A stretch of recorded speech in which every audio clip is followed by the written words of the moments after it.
വിശുദ്ധ ലൂക്ക എഴുതിയ സുവിശേഷം 10-ാം അധ്യായം 17 മുതൽ 24 വാക്യങ്ങൾ.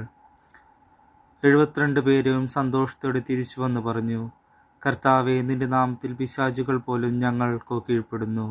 അവൻ പറഞ്ഞു, സാത്താൻ സ്വർഗത്തിൽ നിന്ന് ഇടിമിന്നൽ പോലെ നിബദിക്കുന്നത് ഞാൻ കണ്ടു. ഇതാ, പാമ്പുകളുടെയും തേളുകളുടെയും ശത്രുവിൻ്റെ സകല ശക്തികളുടെയും മീതെ ചവിട്ടി നടക്കാൻ നിങ്ങൾക്ക് ഞാൻ അധികാരം തന്നിരിക്കുന്നു. ഒന്നും നിങ്ങളെ ഉപദ്രവിക്കുകയില്ല.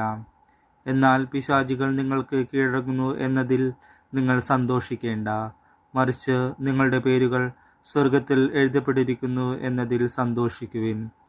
ആ സമയം തന്നെ പരിശുദ്ധാത്മാവിനാൽ ആനന്ദിച്ച് അവൻ പറഞ്ഞു, സ്വർഗത്തിൻ്റെയും ഭൂമിയുടെയും കർത്താവായ പിതാവേ, അവിടുത്തെ ഞാൻ സ്തുതിക്കുന്നു. എന്തെന്നാൽ അങ്ങ് ഇവ ജ്ഞാനികളിൽ നിന്നും ബുദ്ധിമാന്മാരിൽ നിന്നും മറച്ചു വയ്ക്കുകയും ശിശുക്കൾക്ക് വെളിപ്പെടുത്തുകയും ചെയ്തു. അതേ പിതാവേ, അതായിരുന്നു അവിടുത്തെ അഭീഷ്ടം. എല്ലാ കാര്യങ്ങളും പിതാവ് എന്നെ ഏൽപ്പിച്ചിരിക്കുന്നു.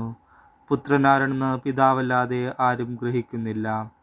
പിതാവാരെന്ന് പുത്രനും, പുത്രൻ ആർക്ക് വെളിപ്പെടുത്താൻ ആഗ്രഹിക്കുന്നുവോ അവനും അല്ലാതെ മറ്റാരും ഗ്രഹിക്കുന്നില്ല.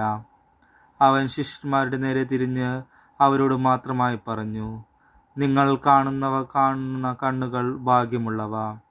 എന്തെന്നാൽ ഞാൻ പറയുന്നു, അനേകം പ്രവാചകന്മാരും രാജാക്കന്മാരും നിങ്ങൾ കാണുന്നവ കാണാൻ ആഗ്രഹിച്ചു, എങ്കിലും കണ്ടില്ല.